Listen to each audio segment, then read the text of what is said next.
you very much. Thank you so much, sir. It is our honor and it's my proud privilege to introduce you all to our chief guest, Mr. Kamal Bali, President and Managing Director, Volvo Group India. Mr. Kamal has been spearheading top global and Indian brands as President and CEO for nearly 2 decades. And since 2014, he's the President and Managing Director of the Swedish majors Indian outfit, Volvo Group India, which is headquartered in Bangalore. He's a distinguished alumnus of IIT Roorkee 1981 batch, and sir has done his schooling from St. Joseph Academy, Dehradun. With an illustrious career spanning 4 decades, predominantly in the automotive and engineering industry, Mr. Kamal has worked for well-known Indian brands such as Eicher and Escorts, and has established multinational corporations in India, including the Italian major Same-Used Fahar Group, as also Singapore Technologies Kinetics, which is STK. He has accumulated precious cross-functional knowledge and is respected for his values-based leadership and professionalism with strong ethos. Sir was recently knighted and awarded with one of the Sweden's highest honors in the Royal Order of the Polar Star Commander by their Majesties, the King and Queen of Sweden, for his untiring support to the Swedish commerce and industry in India. He's also the recipient of the prestigious 2019 Menschen's Lifetime Achievement Award by the Times of India Group for his outstanding contribution in the field of manufacturing. Mr. Kamal Bali holds the following board and governing council position, where he's been the board member of Volvo Group India, board member of Volvo Financial Services, chairman of Swedish Chairman of Commerce India, independent director on board of Antrix Corporation Limited. He's also the member of Joint Board of Directors of Xavier Emilon Global School of Business, National Council member of Confederation of Indian Industry, and past chairman of CII Karnataka. Sir's profile is truly unique of its kind, and we are truly excited and honored to have Sir in this program Aspirations 2020 for the PGDM program 2020-22. Sir, without any further delay, I would request you to kindly address our audience in this virtual orientation program, Aspirations 2020. Over to you, sir. Yeah. Thank you very much, Ms. Malhotra, for that very generous introduction. And welcome to all of you. My congratulations to ITS School of Management on this Aspirations 2020, the orientation program for PGDM 2021.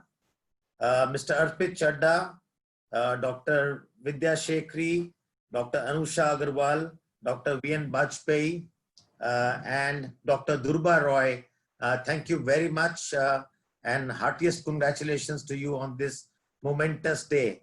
It's my pleasure to be here with the students and faculty of ITS.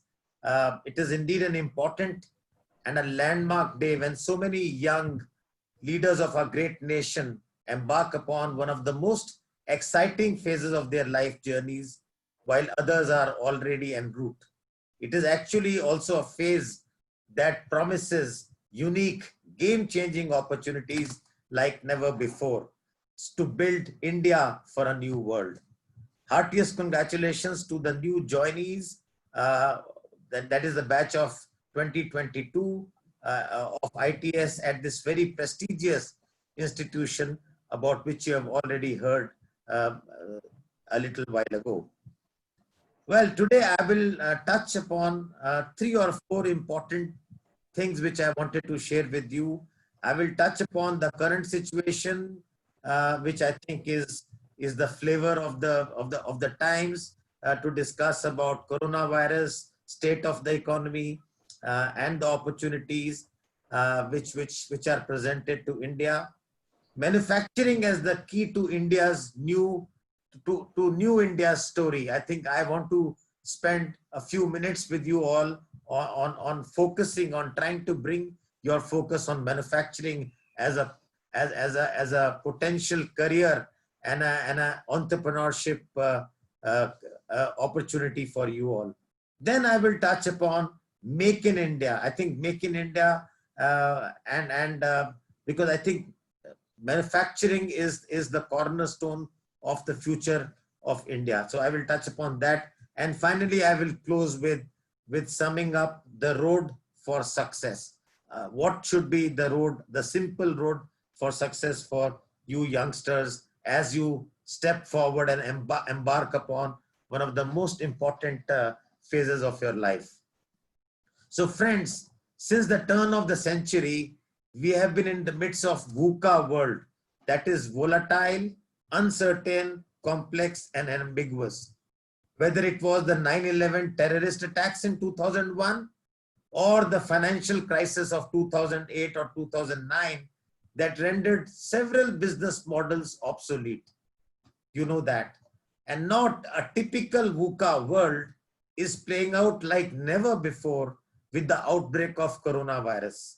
Since the beginning of this year, with half of the planet's population confined for a number of months, in fact, for the last almost about 6 months. In the last few months, while countries are desperate to flatten the curve, coronavirus has been changing its epicenter and affecting millions directly and billions indirectly by clutching both at the health and economy at the same time. Undoubtedly, this has put the world economy, lives and livelihoods at major risk and anxiety, triggering a global humanitarian crisis. On top of that, there is a sharpened geopolitical rhetoric. You know about China and you know so many other things which are happening around the world. Of course, we have several positives going around for India, such as strong agriculture output this year, strong rural demand. The tractor sales this year in the last few months are better than the tractor sales last year. Low inflation, high liquidity, timely government support, work from home becoming a new way of working. Our knowledge sector is doing as well as before, and there is a good interplay of digital and physical systems. All this and more gives us an inkling that an era is fading away, and a lot of us are grappling with decoding the new normal. People are talking about the new normal. Some call it new normal, some call it never normal, or some call it the new abnormal. So you can look at it the way you want. However, one thing is sure, that the new era beholds immense promise and opportunities for India like never before, because of our enumerated strengths of large democracy, favorable demographics, and growing demand. Dear boys and girls, please note and remember that there is a highly favorable international environment building up for India today, building up for India like never before. Clearly, the world wants India to succeed for several important reasons. They want India to succeed. They want you all to succeed, because if you do well, India does well. So therefore, during these times, you have to follow the 9 C's. First, maintain calm, exhibit confidence and conviction, engage in constant communication, encourage collaborations, extend outreach to the communities around you, work with compassion, conserve cash, and control our costs to invest where lies our future. So let me come very, very quickly to the economy and India's $5 trillion ambition. So this coronavirus has definitely touched and impacted the economy in a big way. Clearly, this year, the global economy will contract by at least 5 percentage points. And India will also contract by 5 to 6 percentage points in this current calendar year. And so it's going to be a tough year for all of us. We are already going through a number of challenges. But one thing is, the silver lining is that the next year, that 2021, is a year of rebound, and where the global economy is going to grow by almost 5.5 percentage points, something which it has rarely done. The global economy generally growth has been, if you look at the last 10-15 years, it grows between 2.5 to 5 to 6, 2.5 to 3 percentage points. But next year, the global economy is going to rebound and go back at 5.5%. So guys, the boys and girls who are passing out in 2021 and 2022 will have tremendous opportunities because the economy will be booming at that time.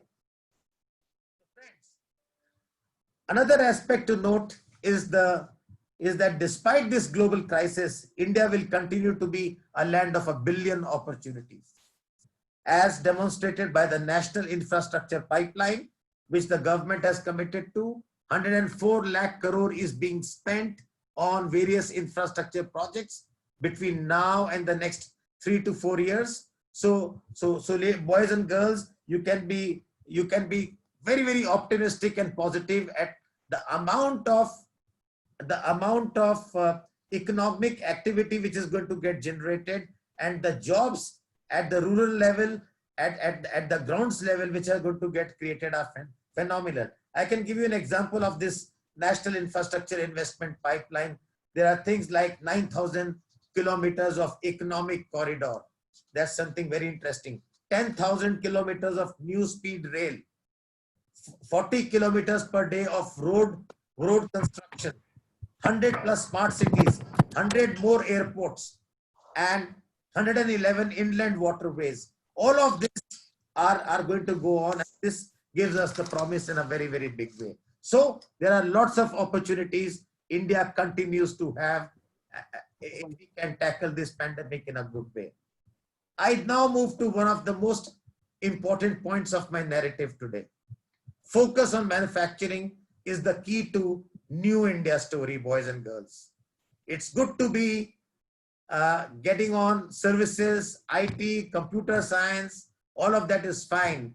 But remember, boys and girls, there is a huge amount of opportunity coming in the area of manufacturing.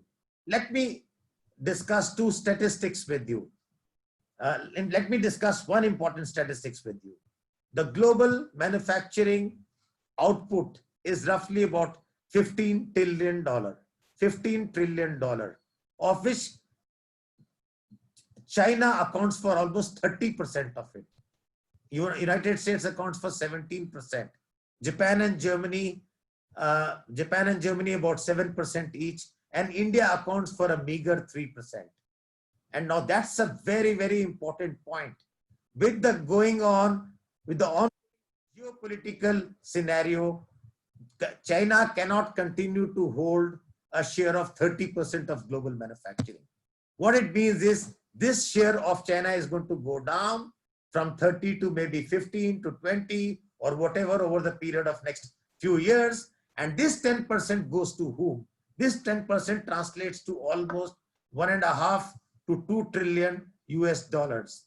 So this is up for grabs. So India can be a huge player in this. And I think if this can happen, and if we can up our ante on manufacturing, we can occupy a huge center stage in the world economy and increase the per capita income of our society, lift millions of people out of poverty. So I think that's something very, very important I want to. And if you look at most countries, like important countries like Germany, South Korea, even China, or all these countries, if you look at these countries, they have, for the last 30 to 40 years, it is manufacturing which has anchored these countries. Manufacturing to GDP ratio in these countries is between 20 to 30%, which means manufacturing accounts for a very large, almost 1/3 of their economy. Whereas in India, manufacturing accounts for only 16% of their economy, of our economy. So we need to change this. We need to change this we need to change this because manufacturing is very crucial, because it is a force multiplier. One job in manufacturing leads to 2.5 jobs upstream and downstream. Can you all hear me? Yes, sir, we can hear you. Okay. Manoj sir, I would request you to please mute yourself. I hope unknowingly it has just got unmuted. Yeah. So I think so that is something very crucial. That I'm sorry, sir. Manoj, sir, you're requested to please mute yourself. Thank you so much, sir. Over to you, Kamal, sir. Yeah. So I think so. This is something very important. So please look at manufacturing as one of manufacturing industry as one of the very attractive job opportunities and entrepreneurship opportunities when you pass out. So please look at this. And manufacturing is not the same as you all think it was 20 years ago. Manufacturing is today automation. Manufacturing is today like hybrid. You know, a lot of manufacturing operations or processes are automated, are autonomous. A lot of software, a lot of, we call it industry 4.0 goes into manufacturing. So I think this is something very important. And what we need to do for that, we need to have availability of formally skilled workforce. You all have to be trained towards that through reformed education and vocation learning policy with contemporary labor laws. And that's what government is trying to do. And I think we will discuss this at a separate topic. This is a separate topic. I will sometimes, I will speak with Durba sometime and come and have maybe a 1 day or a 2 day session on what is the silver bullet to make India a manufacturing powerhouse for this country. Because if manufacturing can do well, then India will be on a different trajectory. Now let me come on the last important aspect of my narrative, which is how do we make you all future-proof? You are the future generation of India. You are the future leaders of this country. We are soon going to pass on the baton to you. You have to carry on this baton to take India to a new level. So how do we make you future-proof? On one end, we are saying the world is disruptive. It's volatile. We do not know what will happen tomorrow. Then how do we make you future-proof? What are those key things? So I think there are 5 key trends, 5 or 6 key trends, which we need to embrace and learn so that we remain on top of the game. So the first one is very clearly digitalization. The first mega trend is digitalization. Digitalization will revolutionize how the industry will evolve. If you look at, we are moving from investment-led models to idea-led models. And it is digitalization, it is digital economy which is taking over. In fact, one of the reasons why CEOs keep awake at night is that they are worried that tomorrow morning when they get up, they don't want to get disrupted by a startup which comes with a digital idea. So it's an idea-led economy which is going to go. So please focus on that. We will discuss this later. Technologies like artificial intelligence, machine learning, AR, VR, Internet of Things, and data is going to become the new fuel, which you all know. So that's the first one. It will not take too long, but I want you to know these 5 or 6 trends very clearly, and you have to tick these boxes. You have to be on top of these trends.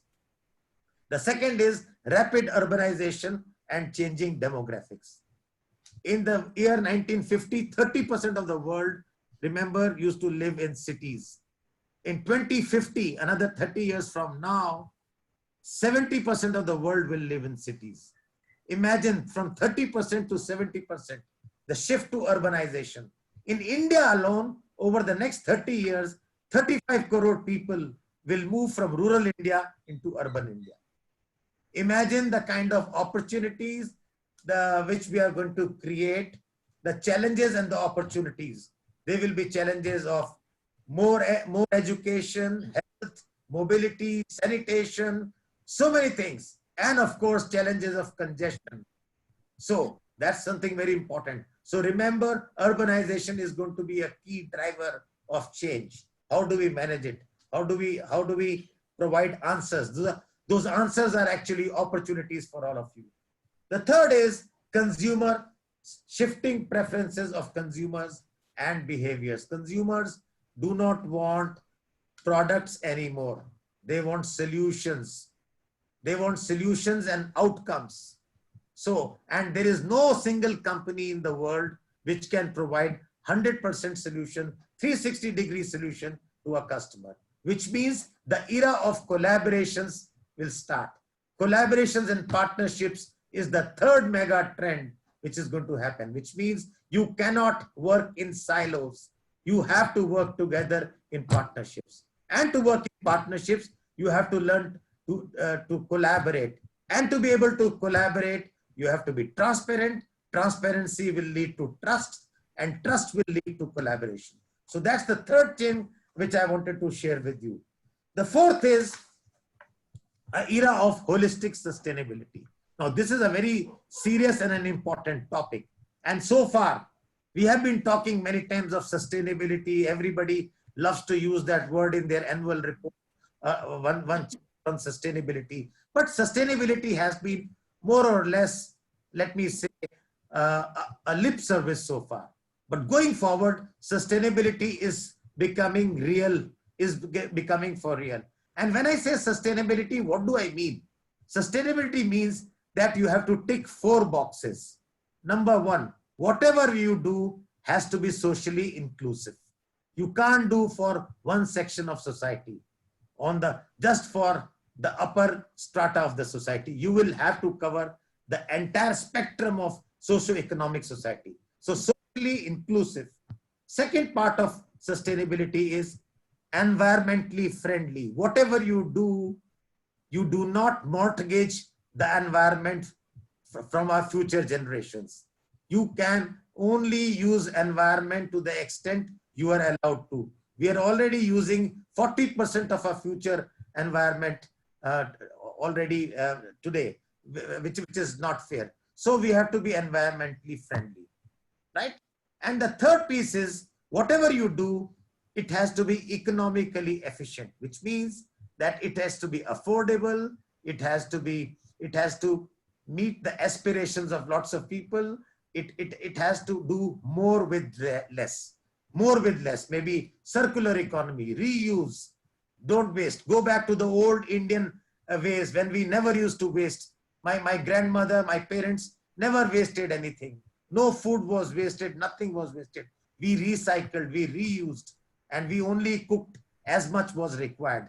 Okay, so I think so many things. So this is very, very important. And the last piece in holistic sustainability is the ethical piece. That whatever I do, am I ethical?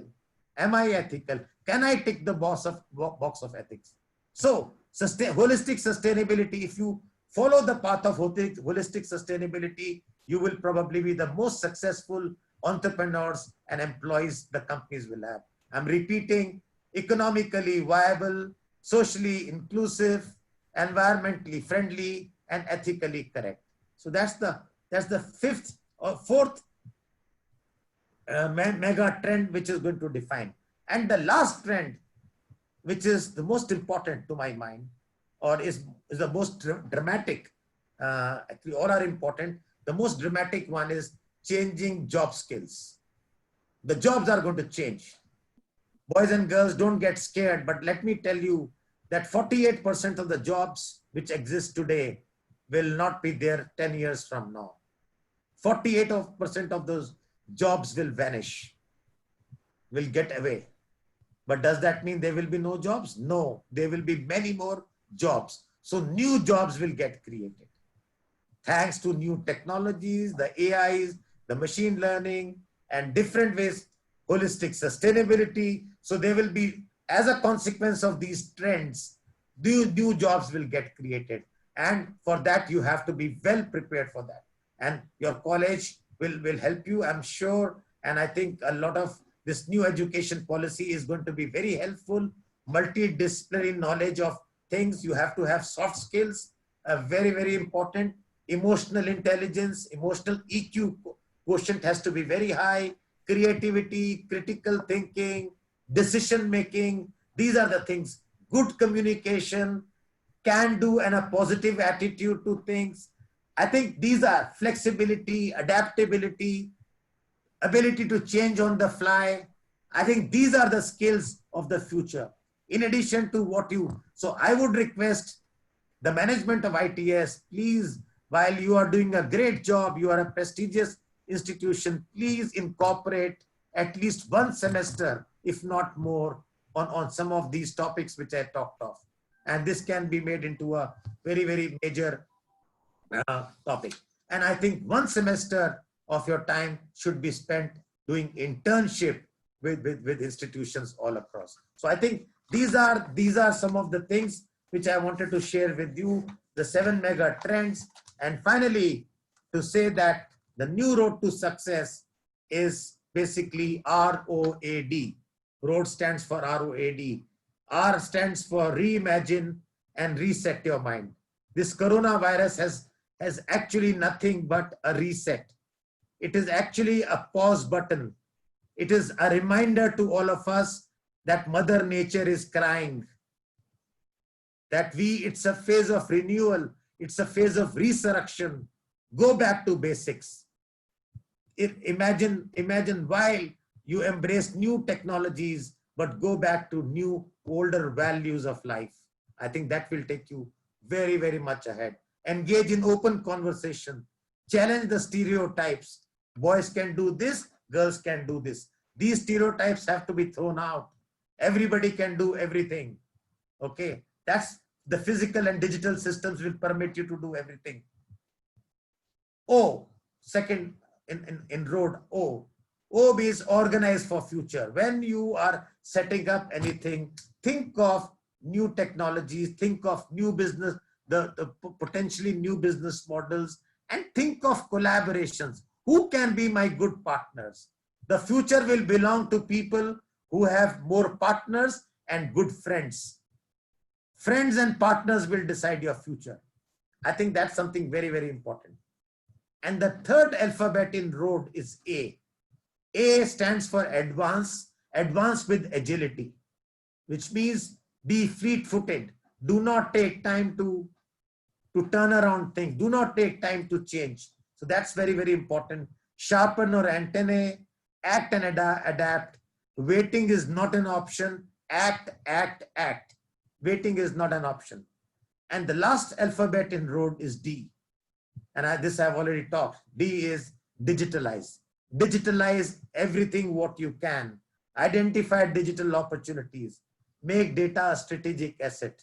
So I think with this, I will stop.